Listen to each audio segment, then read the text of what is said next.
Hi, folks. Nick Tockert here with the Historical Fencing Guild. Sorry about the delay and the typos in the commentary. Just trying to get things going, and lo and behold, I have been besought, beraggled, and just assaulted with typos because it wouldn't let me. Yeah. Before we get into all that, let's talk about what's going on. And wow, hold on. I'm off brand today because it's very, very warm. So I took off my Hawaiian shirt. And guys, you guys know I can't stream out of uniform. So boom, Hawaiian shirt. Good evening, Thesis. You're the first through the door. And I'll do my little spiel. The Historical Fencing Guild is a live stream weekly show where yours truly, Nicholas A. Tockert, swordmaster, artist, game designer, and all-around goofball, comes out to tell folks what's up in gear, discuss training techniques, occasionally plug my books, and get things going. But let's talk about paying the bills. The Historical Fencing Guild is made possible by my Patreon members. Yes, the Historical Fencing Guild Patreon, which you guys have no idea how hard it was to get, and that's the wrong link. Yeah! Woohoo! We're rolling today. Rolling. If it can go wrong, it has. As you can see, my glasses have this very fashionable electrical tape. We are on a roll of what's called Nick Luck. Yes, Nick Luck. The patented, oh my gosh, what can happen will. But does that stop us? No. Does that make us slow our enthusiasm, our energy, our goal of elevating the moods and ideas of those around us? Absolutely not. So I am really, really glad to have at least Thesis through the door. We're all the Historical Fencing Guild, aside from being made possible by my all awesome books, focusing primarily on the simple sword and the fighting. Yep, the fighting axe. Are brought to. You know what, guys? I'll do the plugging at the end. Let's get things rolling. Thesis says, don't know how long I'll be around. Foxy and I are at a hockey game. Well, you know, I've heard in the middle of some fights on the ice, hockey games have been known to just spring fully formed. And while it is tragic and you will be sorely missed, have a wonderful time. Be safe. Enjoy your lovely lady's company. And, you know, hit us back up. You know we'll be here next week. And as long as I can safely do it, I will be here doing this. So, yeah, I understand. I'm just having the kind of night where nothing is quite lining up like it should. And the trend continues, but that's okay. A big part of what we need to do is learn to roll with the punches and find the humor in the absurdity that life throws at us that keeps us from taking ourselves too bloody serious. Now, and again, if you are catching this on the rerun, what can I say? It's been one of those weeks. Please comment, make any questions, whatever you have going. We're going to talk a bit. I might do a little digging into some stuff I want to order. Lots of updates. First, before we get any farther, I'm going to be showing up quite a lot. I had a wonderful time on Radio Retro Future talking games and steampunk and philosophy with Bonsart Bokel. And if I mispronounced his name, that's entirely on my speech impediment and nothing on him. He was a delightful host. And I might be doing more stuff with those fine folks. I'm also possibly lining up to be live streaming another original campaign session, much like I did for Red Valkyrie Presents for some new people. We're working the details out there. So I'm excited about that. And I can be found every Thursday morning at 9 a.m. Eastern on the Raging 2 Network and Luke Stone Studios as the co-host for Nerd Bacon. which is a show where we talk about nerd, geeky things. Usually somebody halfway through has a crowdfunding campaign. We look over, we talk about what we're doing, but we try to keep it in. Pardon the maraca that is my gum. Whoa, that was one of my new good pens. Excuse me. Normally I would interrupt the broadcast with that, but I don't want to lose this pen. Oh, caught the interview the next day. It was a good show. And I try to bring out, a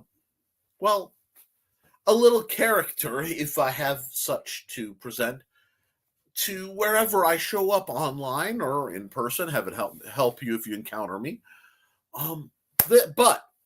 But we'll see how long we go, because this show really does feed off of the commenters. So we'll see how the give and take goes. If not, it may be a short one. If not, we may go late. I'm not sure. But we do have a bit to discuss. Since we're getting to the gritty, I am ever so close to scheduling live practices again. It will require me to do some facilities management here, because we haven't been able to get the gear to upgrade the list field yet. That will come when I can get my truck, which decided to die suddenly and violently diagonal in my driveway in one of those, hey, it's being weird, coasted into the driveway scenarios. So the truck's going to need work. Once that works, that will fix a parking problem it developed and allow me to go get the materials and actually pick them up, because the cost of delivery is nightmarish for things like mulch and lumber. So once those come in, we'll work on upgrading the facilities here and hopefully have more people coming out and doing some live sparring sessions. I don't know if we'll film them live. We'll probably film them ahead just to get around so I can review to make sure there's no music issues, because occasionally we get a truck that drives by that's blaring something that the tubes will not allow. And, I don't want to deal with that song. As a streamer, you have to be careful. Now, but I made the purchase of another of the Wu Jiao pirate swords. I bought this to, if all goes well, pair with the one that was donated by John Miner of Swakhammer Metals. As soon as he gets a website that I can plug, I will be happy to plug his stuff. John, when you watch this, chop chop, my friend. I want to help elevate you to greatness, but I can't if you won't take that step. So once that comes in, I will feel safe taking probably the new one, so that, the one with sentimental isn't damaged, and narrowing the grip to try to make it a little more comfortable on my malfunctioning mitts. That's called adaptation, folks. And it's important that we talk about things like adaptation, because there is a huge pressure in a lot of the weapon-based martial arts communities, be they SCA or HEMA or Olympic fencing. Actually is one of the most inclusive at certain points for adapting for handicapped necessity, physical limitations, handicaps, things like that. I just want to be open to that. And I'm really looking forward to getting practices going and getting back into the business of building people up and sparring and, making the gear again as my hands are slowly coming back. I mean, for those who've been following, it has been a multi-year journey. In one case, 20 years of wearing a brace that I now no longer have to wear every day. So it's a big journey to get to, and it's a great opportunity to be where I am. But the only way I'm going to keep the gains that I have made is by being very deliberate in my actions in coming weeks. So That's what we're doing. We're taking small steps, walking forward, and we're really going to get towards that reliable, maintainable progress. And that's what I think I want. That's what you guys want. That's what I would ask of my students. So, in fairness, I have to ask of me. Now, when I plugged the show around on the different Facebooks and stuff, I was thinking about what am I going to talk about this week?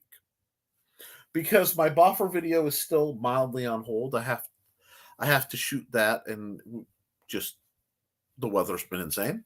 I have a few other things, but I am also a fairly noted DM, and I've talked about this. I've run games for a wonderful group called Red Valkyrie. Red Valkyrie Presents with Shay and Cy and Woodrow and my man Luke Agliata. Love you guys. You're great folks.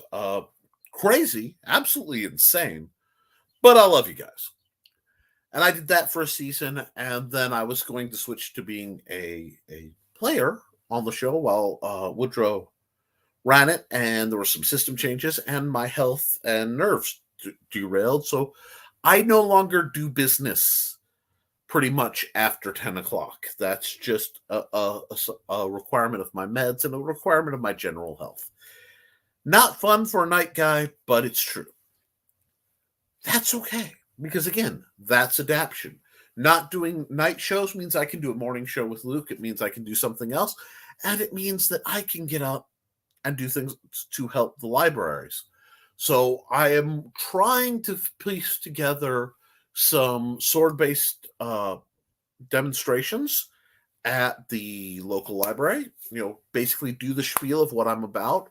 I prefer to do it at the local ones that have my book on the shelf, because that just seems like that's good. And yes, I do donate my books to local libraries so that they have access to the kind of stuff I wish I had access to when I was younger and less financially stable. There are parts of my life that are actually stable and not whatever this is. And I let that just crawl right off screen. Tonight, however, I want to talk about, we're crossing the streams a bit, because I was thinking about something about modern gaming systems and why, as a sword master, being someone who has instructed people in the basic practices of swords and other weapons, I am mildly annoyed with the systems of Dungeons and Dragons. Part of why I am annoyed with that comes from understanding the mechanics of damage, both in the real world and in game design and stuff. And one thing I have seen that will never stop blowing my mind is the fact that in game, your damage, your hit points usually swell ridiculously. It's one of the biggest parts of power creep that we have. Hey, you have a good night, Thesis, and you give Foxy a big hug for me and send my love to Kitty when you see or hear from her. And eyes on the game, man. Hockey's kind of cool. I'm not one for a lot of professional sports, but I've watched some hockey. It's kind of groovy. I have no beef with it. But getting back into things, why does that bother me? The problem with the game approach to humanity, when you look at it from a practical mindset, a survival-based mindset, and just when you know what you're talking about, the biology of the human doesn't change much. What do I mean? You can get more ripped. You can get stronger. You get weaker. Everybody does, until we stop as mortal humans. And that's okay. That's part of it. But you can get more skill set. But at the end of the day, you're still a human.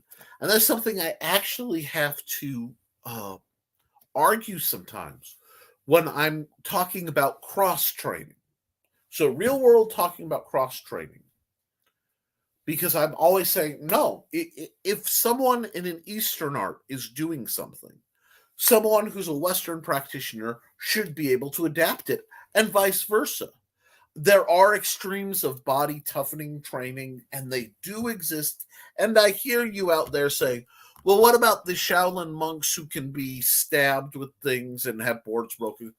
And there are exceptions. I'm not saying that there's no room for HP improvement.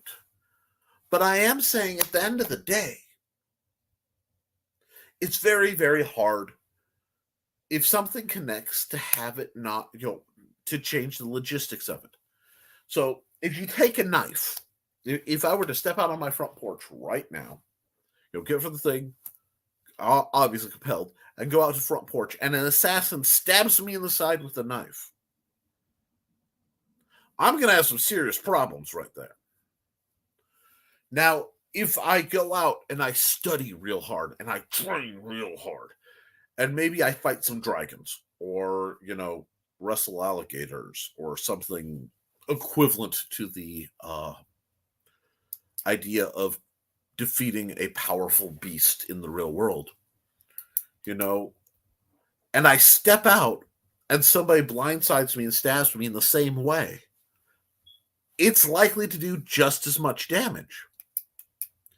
This is why I really don't like the big, huge HP buffs that happen in gaming. Well, what does that have to do with what we're talking about?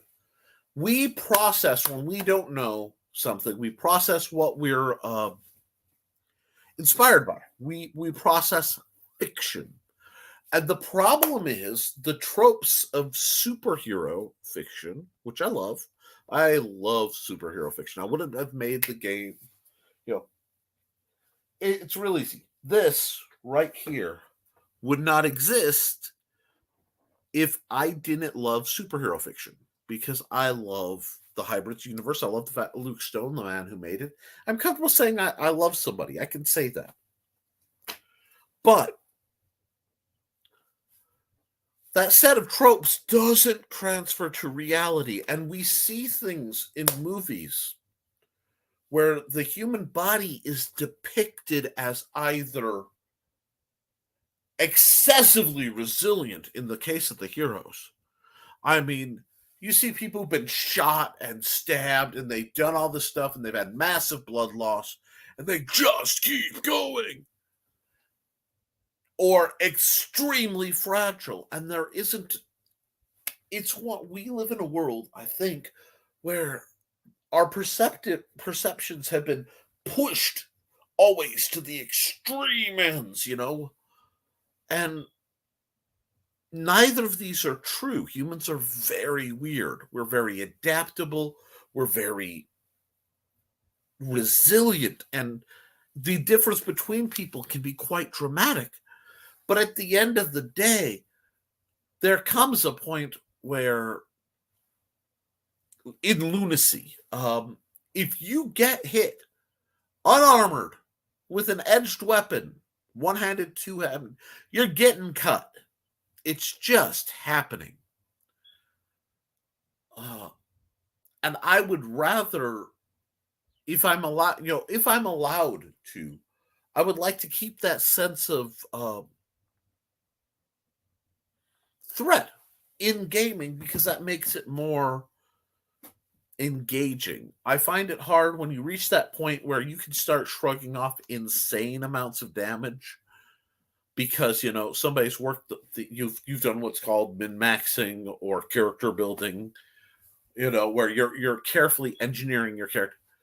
There still has to be a point of lunacy where this is it, folks. I don't care who you are. I don't care what you are. If you get hit with this unaided externally, you are done. And in a lot of gaming, that doesn't exist anymore. And I think it's a great loss. I think both narratively and practically, it's a tragedy. because I use D&D when I'm running it with my friends very often as tactical simulations. Guys, I run certain types of games where it's to get them thinking, and how to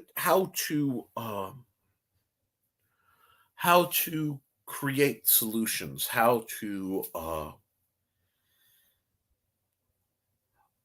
change your understanding of a problem and how you address it and the meaning of it.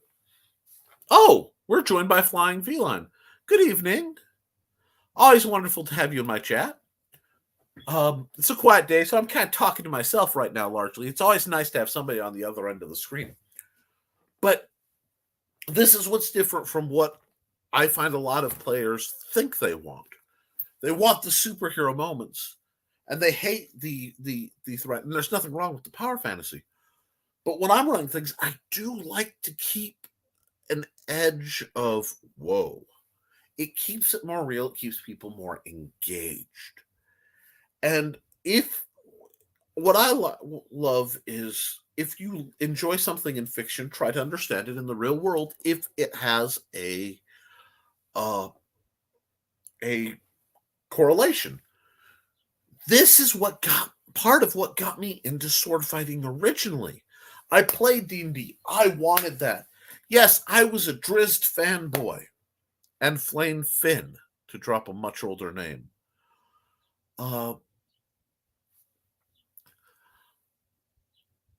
And Zorro. I wanted to know how to do that. And to a large extent, I surprisingly can. Not as much as I'd like. I'm fighting, both being an overweight, diabetic, fat American and, having neuropathy and nerve damage from a well-spent life. But by seeking the real understanding, you can understand, if you're making games, much better. Because just like art, you have to learn the rules to learn how to break them. And then experience will teach you when to stick to the rules of composition or whatever, and when you can break them to better effect. Ditto with storytelling. And all this, I believe, is a gestalt. So we need to look into that. I got an LOL out of Feline, and that's glorious. But when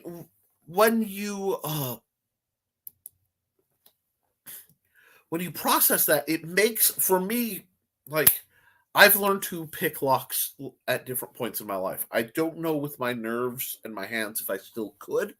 Probably not as well, but I learned it recreationally. Nothing shady. But oh, hi Ogre. Great to see you. Is it my vision? I'm gonna assume that's or. Anyway, I'll let you finish that because I'd love to respond to that.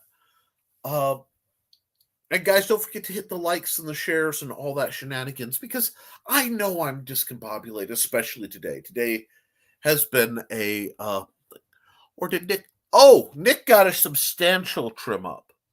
I am quite brindled right now, tortoise-shelled, whatever. I got my ears lowered. It got way too hot doing what I do. And no, folks, that's not Maybelline. That's, I'm born with all this lovely color mispatching, and I earned it. I earned all this gray hair by surviving, so I wear it proudly. It's sort of like the scars. You have scars, never be ashamed of them. You survived, and hopefully you learned from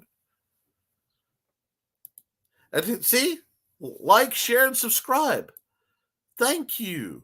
And Feline's greeting Ogre, Silver. Silver Ogre. I really should call you Silver because I know too many people who go by with Ogre related handles, or at least I have in one incarnation or another. I tell you what, I've had more regenerations than the Doctor, but so far all my parts are still the same parts I start out with. No judgment on those who aren't, but so why does that matter to a guy who's like, okay, this is normally this is how you stand, how you move. I want I want to train in my students and obviously my viewers a critical mind. Critical mind. Because from a critical mind, a mind that processes and takes concepts apart, looks at them. Thank you. And that's okay. Wait. Hi, 24 Eyes. Hi, Ogre. Yes. And to do that, we need to practice. We need puzzles and mental challenges to not be reduced to mental soup. Because before you can get your body in shape, or as you're getting your body in shape, you have to get your brain in shape. And that requires doing thinking and making choices. Choices that other people may not agree with. And even more shocking, in this day and age in the United States of America, you are capable of having an opinion that differs from someone else without it instantly being cause to dislike them. There are exceptions, everything in moderation, but or vilifying them because you don't agree with them. That can only food. Yes, I love food.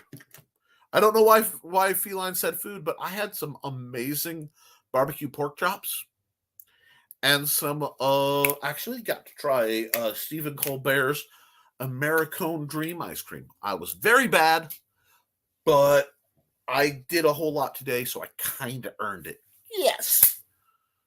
But to do that, fencing is called physical chess when you talk about the sport fencing. And I like to think of it when you take it into the round, it's just broader. Now you're looking at physical Warhammer. You're looking at physical any tactics game you like. I was an old Mage Knight guy, StarCraft. Doesn't matter. Big stompy robots, Shameless self-promotion. Big stompy robots available on Amazon. But yes, that's how you heal yourself. You have to. And you have to think rationally. In case of food, yes, you need fuel to power yourself.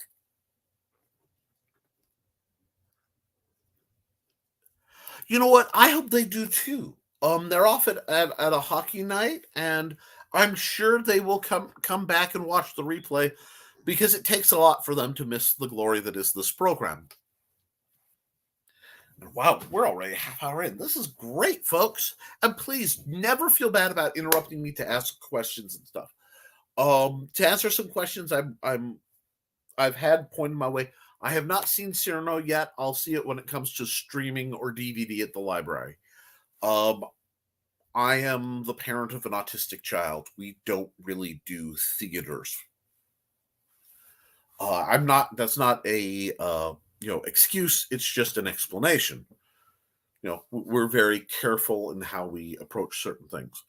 But yes, I am greatly looking forward to seeing Cyrano, and I really want to get into the fight buttons. Yes, please hit that like button. And what delights me almost most about Cyrano, for the people who are messaging me, because my phone keeps flashing, and there are some folks who watch this show and they don't comment. I have some who watch me because oh, we're actually joined by the stealthy spirit of Cindy Kep, who mentioned to me that she cannot interact, but she's watching. That's important. Love you, Cindy Kep. Go to You know what? I don't have to write it. This is my thing. I could say www.CKOEPP.com. She is a .com, Nick. You can type. Maybe? Yes. Anyway, go look up Cindy Kep. She's a wonderful creator. She's done the Animal Eye comics with Roll Harris. Yeah, guys, that's one thing I wanted to, something else I want to hit on, but we'll get there. Yeah. This weapon as a sword fits me comfortably. This is a great short sword. to just flat out sword, one-handed, range for me. This is literally a knockoff of Sting. I am short. My weapons are short. Because you can't respond, but I want to make sure you see this. Folks are saying hi to you, Cindy, even though you're only here in spirit. We love you. Anyway, that fits. Your style is going to fit the weapons that fit you. So I'm looking forward to seeing Cyrano, which is Peter Dinklage, who is a biological dwarf, I believe, not to be confused with the fantasy race. And if I've used the wrong term, nothing disrespectful is behind it. He's a fascinating man, great story, and a truly powerful actor and stunt fighter, actually. Very, very impressive. Oh, you know what? That's fine. That's fine, Feline. Thank you for dropping by. Maybe you could catch this in rerun. You should be seeing me in more places real soon if all goes well. I've got some stuff in the works I can't talk about. Mighty Hobbit. Yeah, I know what I'm about, and so is he.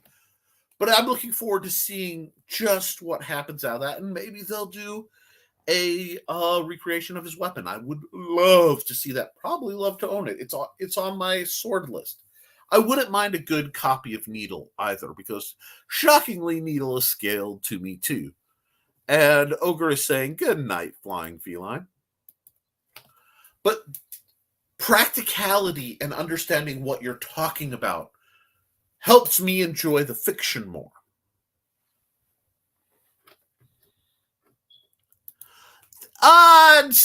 Lurker mode disengaged. I shall finish drying and putting dishes away in a while. Bless you, Cindy Cap. We have plugged your stuff, and you can hear, she can hear clearly now. The washing is stopped. Okay. I know I'm not supposed to sing. I apologize to those who run the Geneva Convention. But to my defense, the addendum that says Nick singing in public is a war crime hasn't been voted on. It hasn't passed committee yet, so I still can. And Cindy, hey yo. Anyway.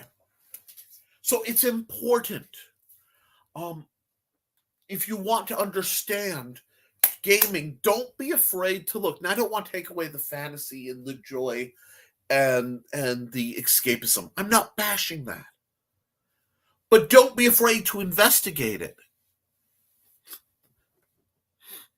Not going for clouds in my coffee. Clouds in my coffee, you're so vain. Probably think this song is about you. Anyway, yeah, see, I can do like two seconds of that, and I don't think I'll catch any flack. If I do, oh my god, I don't know if I would be honored or shamed, but please don't report me, guys. I'm just playing. But we have stuff to talk about still. I want you guys, to look into what you game to see if it helps you be better. And if you were a DM, okay, and this is why I don't like rules-heavy systems, don't be afraid to let your players do stuff. I've had a lot of experience with DMs who can't improvise. And when I say DMs, I am using, as I should use GM, the game master term, because that's what I am. I'm much more of a GM than a DM. I play a lot of systems. But if you're going to have players, magic needs to be strict. I understand that. But low-level creations that can be done practically, you don't need, all the skills and stats in the world. Look, you got usually a list of things that describe their attributes. A mental stat of some sort or others. Physical stats. You have stats you can look at. You figure out, okay, I want to sharpen a stick. I've actually had games where I could not sharpen a stick as a ranger to make a spike because there was no item crafting mechanic.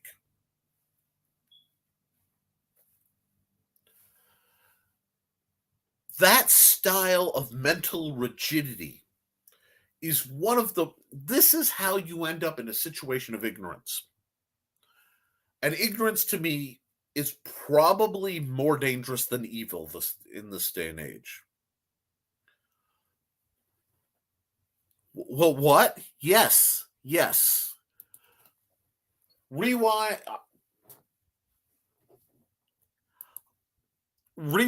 I was playing who has ended up in NPC in several of my campaigns.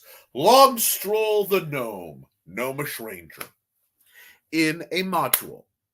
The module was set in a dungeon in a jungle setting. It was a published module, and of the 4 encounters we had, 3 of them started with a swallow attack, where something would swallow a small-sized creature. All 3 of them landed on me. All 3 of them in the surprise round, all 3 of them rendering me unable to do anything. He's a ranger. After the first time he got swallowed, it's like, I don't have a dagger. Nope. And I can't draw my sword because for me it's scaled to be a medium weapon. I can't draw it in here. Nope. Like, literally, let me sharpen a stick so I can just keep it in a pocket. Bushcraft. Basic bushcraft. I understand basic bushcraft. I have crafted in the bush.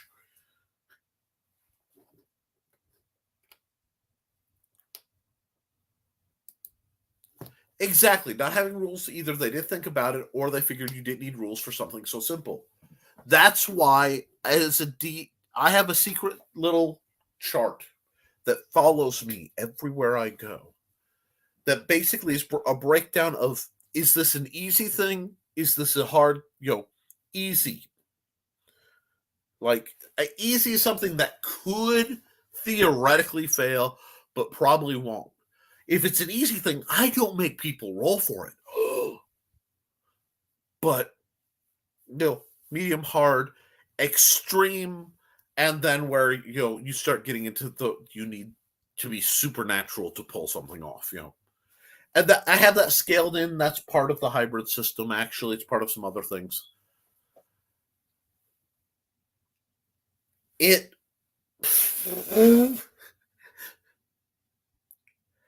isn't that big a deal, but the flexibility of, no, you can't. You might start crafting armor. And I'm like, if I have a character who goes to a player goes to the lengths of, I'm going to craft armor out of what's around me. I have a high dexterity and a high intelligence. They're going to end up being a very low-level armorer by the time they're done trying. It won't be full grade. It might break. But I can improvise that. Why? For the same reason I can go, I'm looking at the way somebody fights. Most manuals, people treat manuals, especially single discipline students, will often treat a fight manual, Meyer, or what was it? Guy Windsor's The Swordsman's Companion. Great books. Yeah. DIY for the win. Yep. As the rules of the game. And they come to martial arts as this is the rules of the game. The problem is martial arts aren't equal. There's this saying, and I hope it doesn't offend anybody, but I don't mean offense by it, but God created man, Colonel Colt made him equal. In hand-to-hand, any physical altercation, size, strength, reach, these things are powerful things to have to overcome. And not all techniques work the same for all different body types. But there is a temptation if you read only one book. And I will say, my book is great. I love my book. I'll also be the first to say, read other books.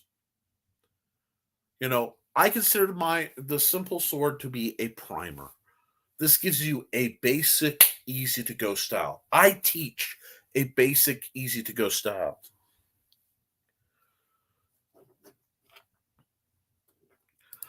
Once in a while, it's okay to have a not going to happen rule. Some ideas are world destroyingly bad, no matter how epic the player thinks it has, but should be rare. Absolutely. Like I said, critical thinking, it goes both ways. There are times I'll tell people no. And I will tell people, well, I rolled a 20, and I get this a lot. They'll roll the die and then tell me what they're trying to do. I rolled. I'm going to roll, I'm going to roll to. You know what? I got a perfect example.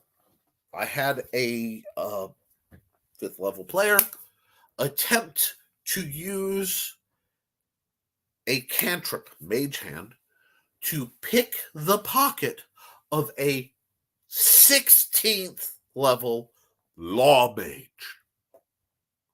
Now, part of it was the Law Mage had acquired the MacGuffin. And the MacGuffin was what they were trying to get. I have no beef with them trying. I said, no, it doesn't work. And that actually upset them. And just, I understand why. But they were upset because well, you're just railroading me. No, you tried to use a cantrip, which is the weakest form of magic, to take an item that the Law Mage is intimately fixated on at this moment. It's why they invaded. It's why everything is happening from them.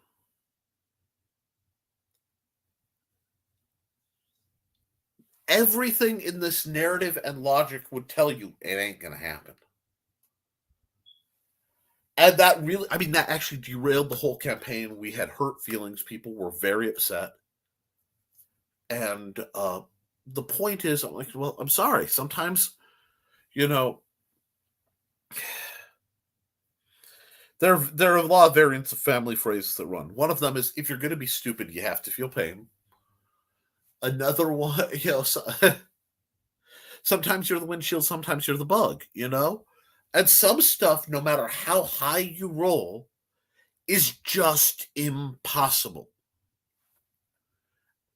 You have to think of another way of doing it, Now, if you work around and you can come up with a logical way to work around, do X, Y, and Z, and make something happen, I'll be there every step of the time. But we've got some stuff. Idea is true. Ideas are. Missed a verb there. We all feel the pain. Verbs are overrated. Simple swords and fighting axes are great for learning the basics of general stuffs. And that's what I'm aiming for. That's why... distraction! That's why I'm writing the simple spear. I want to make... I will let you in on a secret. A terrible, dark secret. I believe that there are certain classes of weapons, of melee weapons, that, most weapons can be simplified into. And I am working on making a book for each of the sort of overarching weapon styles. An axe is a mass weapon. It is weight on one end, stick on the other. How it handles, how you use it is one way. A knife is a little sharp weapon. That's a different book. A sword is a long stick.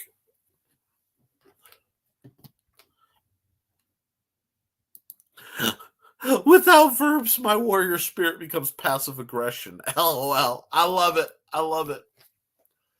I absolutely love it. I like to take nouns and turn them into verbs. That's not that. There it is. The official to shank. It's a verb and a noun. I keep things like this around to keep myself from being too simply. Absolutely wonderful, Ogre. When you do it, tell me what you think. I know there's some typos involved. I've done it. I've decided that instead of going back and trying to re-edit and fix everything, I want to go through the whole series that I have planned. And that by the time I'm done, I'm going to want to do a different edition of a lot of stuff. So I work in an industry that verbs their nouns with amazing frequency. Yes, you do. And I love that. I try to keep the linguistics of the show a little more civil than I could along that train of thought, but it's certainly there. So when you're gaming, guys, as a player, don't be afraid to think of creative actions because there's more than combat and feats. And as a DM, GM, whatever, don't be afraid to let players within reason work outside the box. That's what the rules are meant to be. They're more guidelines than anything else in service of first the story and then having a good time. Oh, but Joe, you are one of my favorite techno mages ever, so you're more than welcome. I guess you mean not authoring your profession.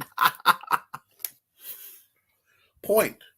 But to elevate that. So I keep finding myself taking the ideas of combat that I understand. I don't work in the box. I don't work outside the box. I'm not even sure where the box is. If you can see the disaster that is my office right now, which is better than it was, but it's still slowly in progress, you would completely understand the lack of box that is my universe. It's pretty nightmarish. It's on my to-do list. And as I'm getting better, because I got some medication to help me with my attention deficits, and yeah, I'm talking about that. I wasn't sure and I hesitated. But if I'm going to help people get better and accept that they may need things to get better, I need to accept that I have no problem telling people I walk with a cane. Why? What is this box you speak of? Wow, I accidentally. Apparently, I hit a tone that made my computer bring up screens I've never seen before. That was a little staggering. Okie dokie. Man, that harkens back to the Captain Crunch whistle. Delightful. Whew. I hope very few of you understood that reference, and those who do understand that reference, shame on you. But we want to build up that fluidity. And right now, to pull it back to what this channel's about, and why I'm talking about RPGs, other than that's one of my great passions, we are fast approaching a time where, due to things like inflation, real world crises, to do what we do, we have to be adaptable.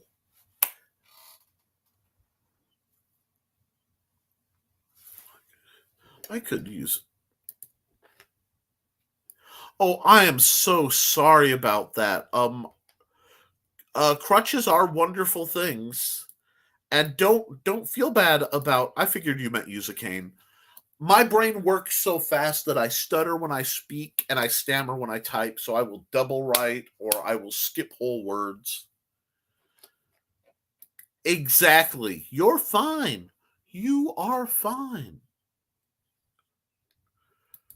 Yep. In general, society is more compassionate about the obvious physical injuries. Hidden or psychological issues? No, keep them to yourselves. And I decided a long time ago that a few things. I decided one, that if people can hate each other irrationally and hate people they've never met, I can love them.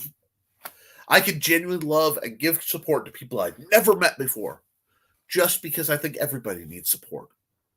I even do it to people I don't disagree with. Anyway, but the other thing is, I have been hated in my time, and I've been hated viciously and had that expressed through physical and social and financial. I have experienced hate from people for any number of things and cruelty. And I've decided people are going to hate me. Some people will. There are people on this earth who wish me extreme amounts of ill. And that's okay. Because if you're going to hate me and belittle me anyway, belittle me and hate me for what I am, which is a rather smart but completely goofy, kind of gimpy, and that's me taking that term back so it can't be used against me. I don't know if that logic makes sense, but it's kind of why I'm there. Guy with nerve damage doing the best he can on a minuscule budget. Favorite 80s song, People Are People by Depeche Mode. Second is probably Russians by Sting. Also solid choices and topical. I can't say favorite song. Actually, no. Girl from Ipanema. Probably the Astrid, oh God, I lost her last name, version. But I love The Girl from Ipanema. It's a very chill song. That being said, I also listen to Mudvayne at points and Drowning Pool, and I listen to Nickelback sometimes unironically. It depends on my mood and the setting and being flexible and dramatic. And when somebody says, "Hey Nick, try this," I'll go boop and I'll give it a shot. Now, I may not like it, and a lot of times it's not the best, but sometimes I really dig it, and I won't know till I try something musical. And I'm not saying have no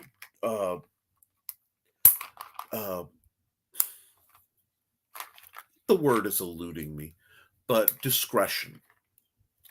I be very, very careful in what you research and what you do and stuff. And don't let people pressure you into something you're not comfortable with. But that being said, if it's not overtly harmful for you, this is like, okay, Cindy Kemp is a wonderful example of why you can't do this, but trying new foods.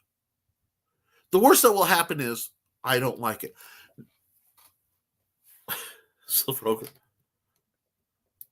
Oh, that's groovy too. And yes,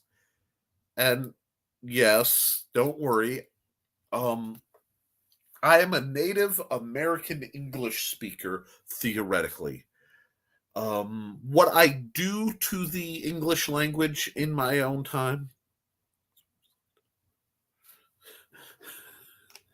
which is perfectly timed with an Abbott and Costello skit. You're right. Oh, that's cool. That's cool. But be flexible, try new things. If you've studied one style and you have an opportunity to safely train with someone you've vetted, they have shown evidence of actually knowing what they're talking about. They're safe and relatively sane. Try it. See what works. One of the most dangerous things for a martial arts school to do, there are two things that I find abhorrent in a lot of martial arts training.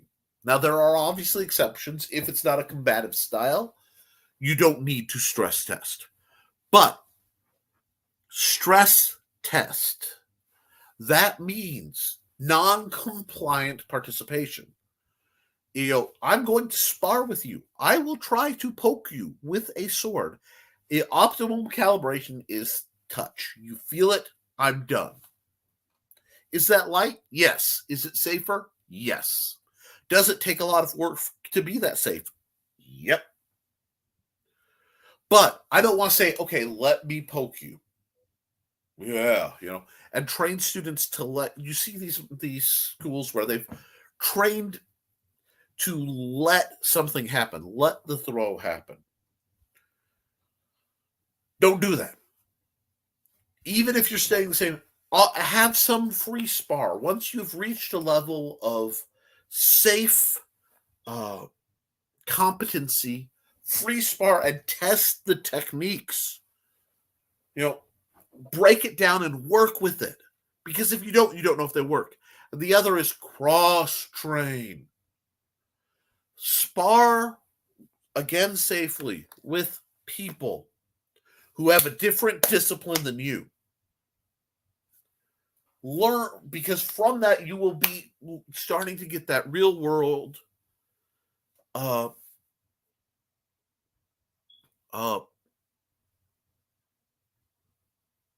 I'm sorry, Ogre said something incredibly insightful and I'm stealing it. It is delightful. I'm literally writing that down. But in the real world, you're going to encounter opposition you don't expect.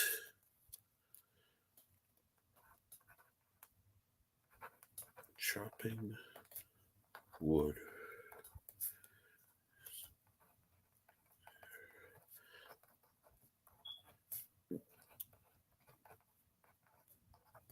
I love that. And I will credit you and I will write it and it will probably live eventually on a post-it note on my wall for all eternity. But what Ogre said, and I'm writing it down so I don't forget, is chopping wood is much easier. I missed the much easier than gentle sparring. And as somebody who has chopped wood for a living, it is. It literally is. But that control, I respect control over outward power. I'm pretty sure Sun Tzu says the man who can control himself is more powerful than the man who can control an army. And I may be misquoting it, but it's close enough to get the point. Guys, control of yourself. That's what I went fencing to gain. I had, at that point, believe it or not, a lot of strength, a lot of raw power, a lot of fury to drive it. And I wanted to be able to harness it and manifest it in a way where I wouldn't hurt people, so that I could express physical aggression without harm. I could vent physical tension without harm. And that is sort of the gold standard we work towards in training.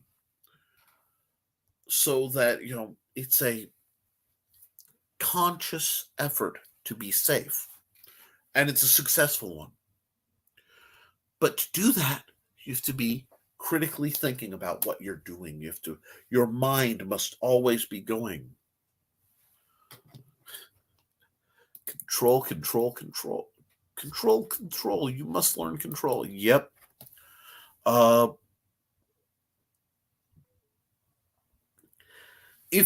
There are certain people I respect as fictional characters who have influenced me and in my training techniques. Zakniafin Do'Urden, Driz Do'Urden's father from the Dark Elf trilogy, absolutely. Very early had a big effect on me. Much later, Albrecht of Kars from the Valdemar series by Mercedes Lackey. And it's funny because I've actually fought and trained a bit with the man who inspired Albrecht of Kars. I've met the real person. He's incredible. At least that allegedly, And if it's not true, gosh darn it, it should be. That's where it all comes back around. Okay? Because the stories we handle mentally is how we handle things personally. It's how we handle things physically. It all builds on itself. That's why games are important. Because it's a safe simulation. And it feeds it awakens, as another one of my literary heroes would say. I must feed the little gray cells, you know? Listen to the little gray cells. They know things. They say, that is not right. Little gray cells. That's my man, Hercule Poirot. Read, folks. Expose yourself to literature and ideas. And if you don't like them, discard them. But seek out those, because that is one of the greatest journeys you will have. Now, the start of this video was a complete shenanigan fest. I tried to share my links, didn't work. There was a glitch broadcasting, but I want to say, before I start it's been an hour, and I try to keep this broadcast to an hour because it starts to take a lot out of me, because I put 110% to projecting what I feel and what I'm doing and trying to help people every week. It's the only way I know how to do it. But this has been one of those great conversations that I feel is kind of legendary, because I think it's important. I want you guys to drill. I say that every week. I say that if you read Cyber Tacto, the blog that only my Patreon people get. I'm sorry, I gotta give them something special. And every Wednesday I sit down and I fire off a blog about what's going on, maybe some behind-the-scenes pictures. Eventually, again, early video stuff. There's more stuff coming. But my patrons get this. And I always say the same way I sign off of my videos, you know. Do your drills. Keep your guard up. Be kind to yourself and each other. Do your drills. Even if you're not sparring, even if it's weeks or months or years since or wet till you fight again. Do your drills, because you're doing them for yourself. You're doing them for who you want to be. Maybe even in the paladin in me, which is strong deep in the backgrounds of my mind. You might be doing those drills to better protect someone you care about. So please, folks, do your drills. Now, it's about the hour mark, give take. So I'm going to say thank you all for chat. You've been amazing, as always. Next week will be a little more ironed down in. I've got some stuff I want planned, but I'm waiting for some delivery, and we'll see how stuff goes. Oh, wait. Off topic.